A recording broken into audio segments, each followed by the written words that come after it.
শহর আর গ্রামের ধূসর ক্যানভাসে আঁকা 4টি মেয়ের রুদ্ধশ্বাস জীবন সংগ্রামের গল্প নিয়ে নির্মিত হয়েছে প্রেসার কুকার। এটি কেবল একটি সিনেমা নয়, বরং আমাদের সমাজের গোপন পাপ আর বেঁচে থাকার লড়াইয়ের এক নগ্ন দলিল। গল্পের পরতে পরতে জড়িয়ে আছে এক অসহায় নারীর জীবন সংগ্রাম, যেখানে অভাব আর প্রতারণা তাকে ঠেলে দেয় নিষিদ্ধ জগতের অন্ধকার গলিতে। একদিকে যেমন আছে স্বামীর বিশ্বাসঘাতকতা আর পরকীয়ার তপ্ত নিঃশ্বাস, অন্যদিকে আছে দেহ ব্যবসার আড়ালে লুকিয়ে থাকা ক্ষমতাধরদের নোংরা রাজনীতি। এই 4টি চরিত্র এখানে যেন এক একটি ফুটন্ত প্রেসার কুকার। গল্পের শুরুটা হয় একটা হলুদ সরিষা খেতে, যেখানে একদল শিশু মনের সুখে দৌড়াদৌড়ি করছে। সেই ভিড়ের মাঝে একটি মাদ্রাসা পড়ুয়া ছেলে একদম চুপচাপ দাঁড়িয়ে, তার সামনে বোরকা পরা একদল নারী স্থির হয়ে দাঁড়িয়ে আছে। দৃশ্যটি শেষ হতে না হতেই গল্পের পটভূমি বদলে যায় ঢাকার ব্যস্ত শহরে। রেশমা নামের এক তরুণী বাসে করে গন্তব্যে যাচ্ছিলেন। মাঝ রাস্তায় বাসে কোনো একটা ঝামেলা শুরু হলে তিনি নেমে পড়েন। আসলে রেশমার কাছে বাসের ভাড়া দেওয়ার মতো টাকাও ছিল না, তাই গন্ডগোলের সুযোগে তিনি সটকে পড়েন। এরপর রাস্তার ধারে দাঁড়িয়ে কোন একটা গাড়ির অপেক্ষা করতে থাকেন।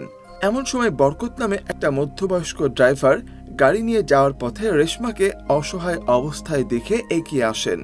মায়া হয় তিনি রেশমাকে নিজের গাড়িতে তুলে নেন। কথা প্রসঙ্গে বরকত জানতে চান তিনি কোথায় যাচ্ছেন। রেশমা জানান তিনি কাজে যাচ্ছেন। রেশমা মূলত একটি স্পা সেন্টারে কাজ করেন, কিন্তু লোকলজ্জার ভয়ে তিনি বরকতকে বলেন যে তিনি একটি পার্লারে কাজ করেন। বরকত তার বেতনের কথা জিজ্ঞেস করলে রেশমা দীর্ঘশ্বাস ফেলে বলেন কোনো মতে চলে যাচ্ছে। কথায় কথায় বরকত তার নিজের মেয়ের কথা তুললেন, বললেন তার মেয়েটা পড়াশোনায় একদমই মন দেয় না, সারাদিন ঘরে বসে থাকে। তোমাদের ওখানে তাকে কোনো কাজে ঢোকানো যাবে? রেশমা তাকে নিরুৎসাহিত করে বলেন যে তাদের কাজটা খুব একটা সহজ নয়। বরকত তখন বলেন তিনি নিজেও তো ড্রাইভারি করেন, কষ্ট কইরাই খান, সব কাজই তো আসলে কষ্টের। গন্তব্যে পৌঁছালে রেশমা গাড়ি থেকে নেমে যান। রেশমা যে টাকা দিতে পারবেন না সেটা বরকত আগেই আঁচ করতে পেরেছিলেন, তাই তিনি কোনো টাকা না নিয়ে উল্টো নিজের মোবাইল নাম্বার দিয়ে বলেন কোনো বিপদে পড়লে যেন রেশমা তাকে ফোন করেন। এরপর বরকত যান তার মালিক আজিজুলের কাছে। আজিজুলের কাছ থেকে তিনি অনেক টাকা ঋণ নিয়েছেন, যা কিছুতেই শোধ করতে পারছেন না। মালিকের লোকজন তাকে টাকার জন্য বেশ চাপ দিচ্ছে। বরকত অসুস্থতার অজুহাত দেখিয়ে একটু সময় চাইলেও আজিজুল তাকে নিজের ঘরে ডেকে নেন। সেখানে আজিজুল এক অদ্ভুত প্রস্তাব দেন। তিনি বরকতের সব ঋণ মওকুফ করে দেবেন এবং তার ছেলেকে বিদেশে পাঠাবেন যদি বরকত তার মেয়ে অনন্যাকে আজিজুলের হাতে তুলে দেন, অর্থাৎ আজিজুল অনন্যাকে বিয়ে করতে চান। বরকত এই প্রস্তাবে রাজি হন, তবে শর্ত দেন গাড়িটি তার নামে লিখে দিতে হবে এবং বিয়ের মোহরানা হিসাবে 20 লাখ টাকা নগদ দিতে হবে। আজিজুল হাসি মুখে সব শর্ত মেনে নেন। আজিজুল এবার নিজেকে একটু পরিপাটি করতে যান পিঙ্ক ভিলা নামের একটি পার্লার ও স্পা সেন্টারে। সেখানে আজিজুল তার মেসেজের জন্য রেশমাকেই বেছে নেন।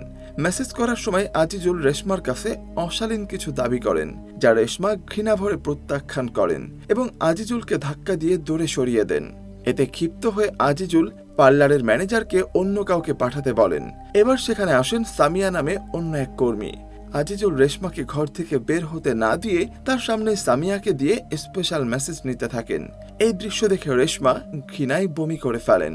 সামিয়া কাজ শেষে টাকা গুনতে গুনতে রেশমাকে বিদ্রূপ করে বলেন তুই রাজি হলে এই টাকাগুলো তুই পেতিস।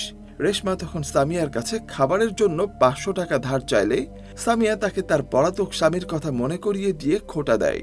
এরই মধ্যে তন্ময় নামে এক যুবক সেই পার্লারে হার্বাল তেল বিক্রি করতে আসেন। তন্ময় আসলে রেশমাকে মনে মনে ভালোবাসতেন, কিন্তু রেশমা তাকে পাত্তা দেন না। তন্ময় আর কেউ নন, তিনি ড্রাইভার বরকতের ছেলে। তন্ময় যখন রেশমার সাথে কথা বলছেন তখনই তার বাবা বরকত ফোন করে তাকে দ্রুত বাড়িতে ফিরতে বলেন। বাড়িতে গিয়ে দেখেন এলাহি কাণ্ড, তার বোন অনন্যার বিয়ে ঠিক হয়েছে এক বুড়ো ধনকুবেরের সাথে। অনন্যা এই বিয়েতে রাজি নয়, কারণ তার শাকিল নামে এক প্রেমিকের সাথে সম্পর্ক আছে। কিন্তু বাবা বরকতের একগুঁয়েমি আর ঋণের চাপে পরিবারটি অসহায়। এমনকি প্রতিবাদের অপরাধে বরকত তার স্ত্রীকে সবার সামনে মারধর করেন। কাজ শেষে অনেক রাতে রেশমা যখন তার ভাইয়ের বাসায় ফেরেন তখন তাকে ভাবির কটু কথা শুনতে হয়। অভাবের সংসারে রেশমার কোনো সম্মান নেই। রাতের খাবারেও তাকে দেয়া হয় নামমাত্র অংশ। এই দুঃসহ যন্ত্রণার মাঝেও রেশমার ভাই তাকে জিজ্ঞেস করেন তার নিখোঁজ স্বামীর কোনো খোঁজ পাওয়া গেছে কিনা। রেশমা মাথা নিচু করে দীর্ঘশ্বাস ফেলে বলেন, না, তার আর কোনো খোঁজ মেলেনি। রেশমার জীবনের জটিলতা আরও বাড়তে থাকে। নিজের ভাইয়ের সংসারে সে যে কতটা অবহেলিত তা স্পষ্ট হয়ে ওঠে যখন সে তার ন্যায্য জমির ভাগ চায়। ভাইয়ের বইয়ের কটু কথা আর সংসারের বোঝা হয়ে থাকার গ্লানি তাকে আরও দিশেহারা করে তোলে। অন্যদিকে প্রভাবশালী ও উচ্চাভিলাষী চরিত্রের আনাগোনা দেখা যায়। সোশ্যাল মিডিয়া ইনফ্লুয়েন্সার রেখা এবং তার বয়ফ্রেন্ড শান্ত লুকোচুরি প্রেমের সমান্তরালে চলে অনন্যার করুণ পরিণতি। অনন্যা যখন শেষ ভরসা নিয়ে তার প্রেমিক শাকিলের কাছে গিয়ে বিয়ের খবর জানায়, তখন শাকিল তাকে বাঁচার পথ দেখানোর বদলে উল্টো পরামর্শ দেয় যেন সে ধনীপাত্র আজিজুলকে বিয়ে করে নেয়। শাকিলের এই স্বার্থপরতা অনন্যাকে মানসিকভাবে ভেঙে দেয়। রেশমার জীবনে একমাত্র সান্ত্বনা হয়ে আছে তন্ময়। বাসে পাশাপাশি বসে যাতায়াতের সময় তন্ময় তার প্রতি ভালোবাসা প্রকাশের চেষ্টা করলেও রেশমা তার নিখোঁজ স্বামী আমিনুলকে নিয়ে মগ্ন। এরই মাঝে রেশমা বোরকা পরে তার ছেলে পিকুর সাথে দেখা করতে যায় মাদ্রাসায়। পিকু যখন তার বাবার কথা জানতে চায়, রেশমা মিথ্যা সান্ত্বনা দিয়ে বলে যে তার বাবা বিদেশে আছে। কিন্তু গল্পের মোড় ঘুরে যায় যখন রেশমা একদিন চলন্ত বাস থেকে তার স্বামী আমিনুলকে অন্য এক নারীর সাথে রাস্তায় দেখতে পায়। রেশমা বাস থেকে নেমে চিৎকার করে আমিনুলকে নিজের স্বামী দাবি করলেও আমিনুল তাকে না চেনার ভান করে এড়িয়ে যায়। পরিস্থিতি চরম উত্তপ্ত হয়ে উঠলে রেশমা তাকে মারধর করে। পরে রেশমা তন্ময়কে ডেকে তার কষ্টের কথা শেয়ার করে এবং আমিনুলকে খুঁজে বের করতে সাহায্য চায়। তন্ময় রেশমাকে ভালোবাসলেও তার স্বামীর প্রতি এই টান দেখে মনে মনে ভীষণ কষ্ট পায়। এদিকে বিয়ের দিন ঘনিয়ে আসলে অনন্যা আর শাকিল নাটকীয়ভাবে বিয়ের আসর থেকে পালিয়ে যায়। এতে বরকতের অবস্থা শোচনীয় হয়ে পড়ে এবং আজিজুল ক্রোধে ফেটে পড়ে। বোন পালিয়ে যাওয়ায় তন্ময়ের বিদেশ যাওয়ার স্বপ্ন ধূলিসাৎ হয়ে যায়। গল্পে নতুন মাত্রা যোগ করেন রাজনৈতিক নেতা আদনান এবং তার স্ত্রী আসমেরি। আদনান আসমেরিকে তুচ্ছ তাচ্ছিল্য করে তার অতীত মনে করিয়ে দিলেও আসমেরির মধ্যে রাজনৈতিক বুদ্ধির ছাপ পাওয়া যায়। আদনানও নিজেকে চাঙ্গা করতে সেই একই পার্লারে যাতায়াত করে। অবশেষে রেশমা তন্ময়ের সহযোগিতায় আমিনুলকে একটি হোটেলে খুঁজে পায়। সেখানে আমিনুল মিথ্যে কান্নাকাটি আর ইমোশনাল ব্ল্যাকমেইল করে রেশমাকে বিশ্বাস করায় যে সে ঋণের দায়ে ফেঁসে গিয়ে অন্য একজনকে বিয়ে করতে বাধ্য হয়েছে।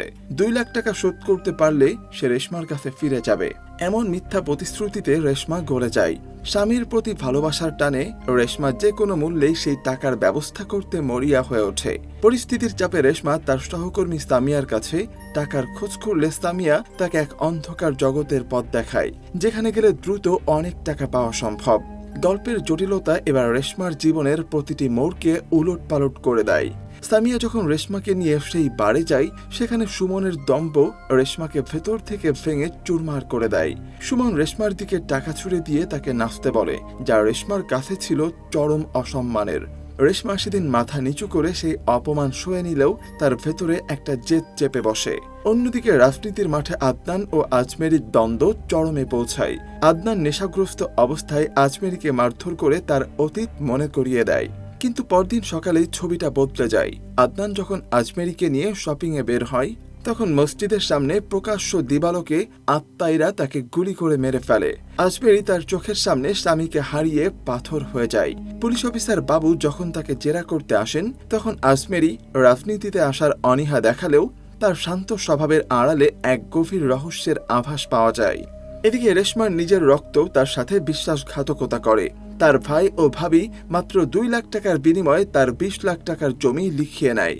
রেশমা সেই টাকা তার স্বামী আমিনুলকে দেয় যেন সে ঋণ শোধ করে ফিরে আসতে পারে। আমিনুল এবার ভুল পাল্টে ফেলে। সে নিজেকে খুব ধার্মিক হিসাবে জাহির করে এবং নামাজ পড়ার নাটক করে। রেশমা যখন তার কথা বিশ্বাস করে সাজগোজ করতে ব্যস্ত, সেই সুযোগে আমিনুল সব টাকা নিয়ে আবারও পালিয়ে যায়। রেশমা বুঝতে পারে সে আবারও এক বিশাল প্রতারণার শিকার হয়েছে। নিজের ভাইয়ের বাসায় ফিরেও রেশমা শান্তি পায় না। জমি বিক্রি করার পর ভাবি তাকে ঘর থেকে বের করে দেওয়ার হুমকি দেয় এবং এক পর্যায়ে দুজনের মধ্যে হাতাহাতি শুরু হয়। গভীর রাতে রেশমা সেই ঘর ছেড়ে রাস্তায় বেরিয়ে পড়ে এবং বন্ধু সামিয়ার বাসায় আশ্রয় নেয়। সামিয়া তাকে বোঝায় যে এভাবে চোখের জল ফেলে লাভ নেই। এই শহরে টিকে থাকতে হলে নিজেকে বদলাতে হবে।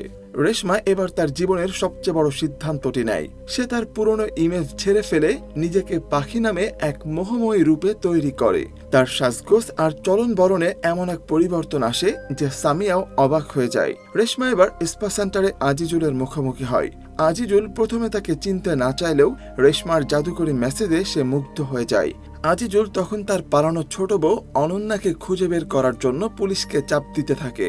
গল্পের চূড়ান্ত নাটকীয়তা দেখা যায় সেই বারে যেখানে রেশমা একদিন অপমানিত হয়েছিল। এবার রেশমা নিজেই সুমনের উপর মুঠো মুঠো টাকা ছিটিয়ে তাকে নিজের তালে নাচাতে বাধ্য করে। সুমনের সেই একই অপমান তাকে ফিরিয়ে দিয়ে রেশমা এক অদ্ভুত প্রশান্তি পায়। সামিয়া যখন তাকে এই পরিবর্তনের কথা জিজ্ঞেস করে, রেশমা শান্ত গলায় বলে, টাকার জন্য একদিন সম্মান বিক্রি করেছিলাম, আর সেই টাকা দিয়েই আমি আমার সম্মান ফিরিয়ে নেব। রেশমা এখন কারো দয়ার উপর নির্ভরশীল নয়। সে বুঝে গেছে এই শহরে টিকে থাকতে হলে তাকে শিকারী হতে হবে, শিকার নয়। রেশমা ওরফে পাখি পিঙ্কভিলায় খুব অল্প দিনেই নিজের একচ্ছত্র আধিপত্য বিস্তার করে ফেলে। তার রূপ আর কাজের জাদুতে ঢাকার বড় বড় সব ক্লায়েন্ট এখন তার হাতের মুঠোয়। বিলাসিতা আর প্রাচুর্যের মাঝে রেশমা এখন অনেক টাকার মালিক। অন্যদিকে পুলিশ অফিসার বাবু আদনান মার্ডারের কেসের তদন্তে কোনো কসুর ছাড়ছেন না। সন্দেহের তীর আজমেরির দিকে থাকায় তাকে থানায় ডেকে এনে টানা 4-5 ঘন্টা বসিয়ে রাখা হয়। কোনো জিজ্ঞাসাবাদ ছাড়াই দীর্ঘক্ষণ বসিয়ে রেখে আজমেরিকে ভীষণ বিরক্ত করে তোলেন বাবু। তবে এই নাটকীয়তার আড়ালে বাবু এক বড়সড় সূত্র পেয়ে যান। আজমেরি এবং তার বয়ফ্রেন্ড শুভ্রর কিছু কল রেকর্ড পুলিশের হাতে আসে। সেখানে শুভ্রকে বলতে শোনা যায়, আদনান তোমাকে অনেক কষ্ট দেয়, আমি ওকে গুলি করেই মেরে ফেলব। এই রেকর্ড পাওয়ার পর বাবু নিশ্চিত হয়ে যান যে আদনানকে পরিকল্পিতভাবে আজমেরি আর শুভ্রই দুনিয়া থেকে সরিয়ে দিয়েছে। এদিকে ধূর্ত আজমেরি লোকচক্ষুর সামনে নিজের ইমেজ ঠিক রাখতে ছেলেকে নিয়ে প্রেস কনফারেন্স করেন এবং স্বামী হত্যার বিচার চেয়ে কান্নাকাটি করেন। প্রেস কনফারেন্স শেষ করেই তিনি গোপনে শুভ্রর সাথে দেখা করতে যান এবং তাকে দ্রুত কক্সবাজার পালিয়ে যাওয়ার পরামর্শ দেন। তারা জানতেন না যে পুলিশ ছায়ার মতো তাদের পিছু নিয়েছে এবং তাদের প্রতিটি কথা রেকর্ড করছে। গল্পের অন্য প্রান্তে তন্ময় যখন ট্রেনের বগিতে ঘুরে ঘুরে তার ভেষজ তেল বিক্রি করছিল, তখন হঠাৎ তার দেখা হয় রেশমার সাথে। রেশমা তার ছেলে পিকুর সাথে দেখা করতে গ্রামে যাচ্ছিলেন। রেশমার রাজকীয় পরিবর্তন দেখে তন্ময় অবাক হয়ে যায়। কথার মাঝখানে তন্ময় তার স্বামীর খবর জানতে চাইলে রেশমা ঘৃণা ভরে বলেন সেই বাটপাড়ের কথা আর বলবেন না। রেশমা এবার তন্ময়কে সাথে নিয়েই মাদ্রাসার দিকে রওনা হন। পথের মাঝে তন্ময় কৌতূহলী হয়ে জিজ্ঞেস করেন, পিকুকে কেন হুট করে মাদ্রাসায় দিলেন? রেশমা দীর্ঘশ্বাস ফেলে এক অমোঘ সত্য প্রচার করেন। তিনি জানান সাধারণত পার্লারে বা এই অন্ধকার জগতে কাজ করা নারীদের সন্তানরা এসব জায়গায় পড়ে না, কিন্তু তিনি পিকুকে মাদ্রাসায় দিয়েছেন কারণ তিনি চান না তার ছেলে তার মতো বিপথে যাক বা এই নোংরা সমাজের ছায়া তার উপরে পড়ুক। তন্ময় যখন অবাক হয়ে প্রশ্ন করেন এত দূরে ছেলেকে কেন রেখেছেন, রেশমা তখন স্লান হেসে উত্তর দেন যে অভাব আর পরিস্থিতির চাপে নিজের পরিচয় লুকিয়ে ছেলেকে মানুষের মতো মানুষ করার জন্যই তাকে দূরে রাখা ছাড়া আর কোনো উপায় ছিল না। রেশমা এখন দুহাতে টাকা কামালেও তার অন্তরের সবটুকু জুড়ে কেবল তার ছেলের উজ্জ্বল ভবিষ্যৎ। গল্পের এই অংশটি এক চরম উত্তেজনাকর এবং নাটকীয় মোড় নেয়, যেখানে রাজনীতি, অপরাধ এবং ব্যক্তিগত জীবনের টানাপোড়েন মিলেমিশে একাকার হয়ে যায়। রেশমা যখন তন্ময়কে নিয়ে তার ছেলের সাথে দেখা করতে যায়, তখন তাদের মধ্যকার সম্পর্ক এক নতুন মাত্রা পায়। মাদ্রাসায় গিয়ে রেশমা হুজুরকে অনেক টাকা দেন এবং অনুরোধ করেন তার ছেলেকে যেন ভালো মন্দ খাওয়ানো হয়। ফেরার পথে যখন পিকু তার মায়ের ঘোড়ার গাড়ির পিছে দৌড়াতে থাকে, তখন রেশমার মাতৃত্বের এক করুণ চিত্র ফুটে ওঠে। সে গাড়ি থেকে নেমে ছেলেকে জড়িয়ে ধরে কান্নায় ভেঙে পড়ে। রেশমা তার স্বামীর প্রতি ঘৃণা পোষণ করলেও নিজের শ্বশুরের প্রতি শ্রদ্ধা হারায়নি। সে তন্ময়কে নিয়ে শ্বশুরের কবর জিয়ারত করে প্রমাণ দেয় যে সে অকৃতজ্ঞ নয়। অন্যদিকে রাজনীতির দাবার চালে আজমেরিকে কমিশনার প্রার্থী হিসাবে মনোনীত করা হয় এবং তার নির্বাচনে প্রতীক দেওয়া হয় প্রেসার কুকার। স্লোগানে স্লোগানে এলাকা মুখরিত হলেও পুলিশ অফিসার বাবু সেখানে উপস্থিত হয়ে আজমেরির পায়ের তলার মাটি সরিয়ে দেন। বাবু যখন আজমেরি ও তার বয়ফ্রেন্ড শুভ্রর কল রেকর্ড শোনান, তখন আজমেরি একদম বাকরুদ্ধ হয়ে যায়। গল্পের সমান্তরালে অনন্যা ও শাকিলের জীবন এক ভয়াবহ বিপদে পড়ে। অনন্যা অন্তঃসত্ত্বা অবস্থায় শাকিলকে নিয়ে বাসে করে মায়ের সাথে দেখা করতে যাওয়ার সময় পুলিশের তল্লাশির মুখে পড়ে। শাকিলকে গাঁজাখোর বলে গাড়ি দেওয়ায় সে পুলিশের গায়ে হাত তোলে, যার ফলে দুজনেই থানায় নিতে হয়। তল্লাশিতে শাকিলের ব্যাগে একটি পিস্তল পাওয়া যায়। বাবু যখন জিজ্ঞাসাবাদ করেন তখন বেরিয়ে আসে এক চাঞ্চল্যকর তথ্য। শাকিল আসলে একজন কন্ট্যাক্ট কিলার এবং সেই আদনানকে খুন করেছে। আজমেরি যখন মনে করেন তাকে গ্রেপ্তার করা হবে তখনই রাজনীতির আসল রূপ প্রকাশ পায়। লিডার আজমেরিকে ফাঁসিয়ে দেওয়ার চেষ্টা করলেও বাবু আসল সত্য উন্মোচন করেন। জানা যায় কন্ট্যাক্ট আজমেরি নয়, বরং খোদ লিডারই দিয়েছিলেন। লিডারকে যখন গ্রেপ্তার করা হয় তখন তিনি আজমেরিকে বিদ্রূপ করে বলেন, এটাই রাজনীতির আসল খেলা। থানায় অনন্যার অসহায় অবস্থা দেখে তার ভাই তন্ময় ছুটে আসে। এদিকে দুর্নীতির এক নগ্ন চিত্র দেখা যায় যখন বাবু একজন সাংবাদিকের পরামর্শে গুলশানের এক হোটেলে রেড দেওয়ার পরিকল্পনা করেন শুধু কিছু বাড়তি ম্যানেজ করার আশায়। সেই হোটেলেই ইনফ্লুয়েন্সার রেখা তার বয়ফ্রেন্ড শান্তকে নিয়ে ওঠে। পুলিশ যখন সেখানে হানা দেয় তখন রেখা ও শান্তর সম্মান ধূলিসাৎ হয়ে যায়। বাবু রেখার বাবার কাছে 30 লাখ টাকা দাবি করেন এবং টাকা না দিলে সবকিছু ভাইরাল করে দেওয়ার হুমকি দেন। মেয়ের সম্মান বাঁচাতে অসহায় বাবা জমি বিক্রি করে টাকা জোগাড় করতে বাধ্য হন। ঘটনা আরো বিভৎস হয়ে ওঠে যখন শান্ত প্রতিবাদ করায় বাবু তাকে পিটিয়ে হোটেলেই মেরে ফেলেন। নিজের অপরাধ ঢাকতে বাবু শান্তর লাশ সরিয়ে ফেলেন এবং সাজানো এক বন্দুকযুদ্ধের নাটক সাজান। শান্তর বুকে গুলি করে এবং নিজের এক কনস্টেবলকে আহত করে তিনি প্রচার করেন যে শান্ত একজন কিডন্যাপার ছিল। এদিকে রেশমা জীবনের ক্লান্তি আর নেশার ঘোরে তন্ময়কে জিজ্ঞেস করে, আপনি কি আমাকে বিয়ে করবেন? আমার বাচ্চার দায়িত্ব নেবেন? তন্ময় কোনো উত্তর না দিয়ে বরং ভালোবাসার এক মায়াবী গান শুনিয়ে রেশমাকে শান্ত করার চেষ্টা করে। রেশমা, আজমেরি, অনন্যা আর রেখা, এই 4 নারীর জীবন এখন এক অনিশ্চিত গন্তব্যের দিকে এগিয়ে চলেছে, যেখানে ক্ষমতার দাপট আর ভাগ্যের নিষ্ঠুর পরিহাস তাদের প্রতিটি পদক্ষেপ নিয়ন্ত্রণ করছে। পুলিশ অফিসার বাবু শান্তর হত্যাকাণ্ডকে একটি বীরত্বপূর্ণ এনকাউন্টার হিসাবে চালিয়ে দেন। টিভিতে যখন বাবু বুক ফুলিয়ে মিথ্যা বলছেন যে শান্ত একজন অপহরণকারী ছিল এবং তাকে উদ্ধার করতে গিয়ে শান্ত মারা গেছে, তখন রেখা অপমানে আর শোকে পাথর হয়ে যায়। যে বাবার সম্মানের দোহাই দিয়ে পুলিশ 30 লাখ টাকা হাতিয়ে নিল, সেই টাকার লোভে রেখা তার ভালোবাসাকে চিরতরে হারিয়ে ফেলল। এদিকে পিঙ্ক ভিলা পার্লারে রেশমা ওরফে পাখির জনপ্রিয়তা এখন তুঙ্গে। বড় বড় সব ক্লায়েন্ট এখন শুধু পাখির খোঁজ করে। এই আকাশচুম্বী সাফল্য সামিয়ার মনে প্রচন্ড হিংসার জন্ম দেয়। একদিন এক ক্লায়েন্টের সাথে ঘনিষ্ঠ অবস্থায় তন্ময় হঠাৎ করে রুমে ঢুকে পড়লে রেশমা চরম বিরক্তি আর রাগে ফেটে পড়েন। তিনি তন্ময়কে কড়া ভাষায় অপমান করে বলেন, আমাকে চালানোর ক্ষমতা কি তোর আছে? আর কোনোদিন আমার সামনে আসবি না। এই রূঢ় কথাগুলো শুনে তন্ময় বুঝতে পারে নেশার ঘুরে বলা রেশমার সেই ভালোবাসার কথাগুলো আসলে ধ্রুব সত্য ছিল না। রেশমার ব্যক্তিগত জীবনেও নেমে আসে বিষাদ। তার ভাইয়ের অ্যাক্সিডেন্টের খবর পেয়ে তিনি 50,000 টাকা দিয়ে সাহায্য করেন ঠিকই, কিন্তু নিজের ছেলে পিকুর সাথে দেখা করতে গেলে ছেলে তাকে প্রত্যাখ্যান করে। পিকু স্পষ্ট জানিয়ে দেয় যে সে সব জেনে গেছে এবং তার মাকে আর দেখতে চায় না। রেশমার বেঁচে থাকার একমাত্র অবলম্বন ছিল তার সন্তান। তার কাছ থেকেও এমন আঘাত পেয়ে রেশমা মানসিকভাবে পুরোপুরি ভেঙে পড়েন। অন্যদিকে রাজনীতির দাবার চালে আজমেরি যখন বিরোধী দলীয় নেতাকে সরিয়ে দেওয়ার নির্দেশ দেন তখন তার নিজের পিএসি তাকে গুলি করে মেরে ফেলে। ক্ষমতার এই নিষ্ঠুর খেলায় আজমেরির অধ্যায় এভাবেই শেষ হয়। গল্পের সবচেয়ে রোমহর্ষক অংশটি শুরু হয় যখন পুলিশ অফিসার বাবু নিজেই পাখি বা রেশমার নেশায় মত্ত হয়ে পার্লারে আসেন। নেশার বড়ি খেয়ে চরম উত্তেজনা নিয়ে তিনি রেশমার উপর পাশবিক চাপ সৃষ্টি করেন। রেশমা রাজি না হলেও পিস্তল ঠেকিয়ে তাকে বাধ্য করা হয়, কিন্তু প্রকৃতির বিচার ছিল অন্যরকম। অতিরিক্ত উত্তেজনায় বাবু ওই রুমে হার্ট অ্যাটাক করে মারা যান। এক প্রভাবশালী পুলিশ অফিসারের লাশ নিয়ে রেশমা আর ম্যানেজার মহা বিপদে পড়ে যান। তারা সিদ্ধান্ত নেন লাশটি টুকরো টুকরো করে শহরের বাইরে কোথাও ফেলে দেবেন। এই কঠিন সময় রেশমার মনে পড়ে সেই দয়ালু ড্রাইভার বরকতের কথা। বরকতকে ফোন করে ডাকা হলে তিনি তার গাড়ি নিয়ে আসেন।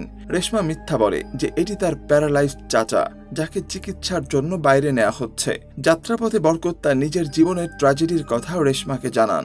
তিনি বলেন তার মেয়ের জামাই শাকিল একজন খুনি এবং তার ফাঁসির রায় হয়েছে, যাকে তিনি কোনোভাবেই বাঁচাতে পারছেন না। বরকত জানতেন না যে তার গাড়ির পেছনের সিটে শুয়ে রাখা প্যারালাইজড রোগী আসলে সেই খুনি শাকিলেরই শিকার হওয়া আদনান মামলার তদন্তকারী অফিসার বাবু। রেশমা ও তন্ময়কে এক বিশাল সরিষা খেতে দেখা যায়। রেশমা নিজেকে প্রেসার কুকারের সাথে তুলনা করে বলেন, সমাজের চাপে পিষ্ট হতে হতে নারীদের ভেতরের আবেগগুলো যখন বাষ্পের মতো ফেটে বেরোয় তখন সমাজ তাদের দূরে ঠেলে দেয়। রেশমা তন্ময়কে অনুরোধ করেন এই পাখির খাঁচা খুলে তাকে মুক্তি দিতে।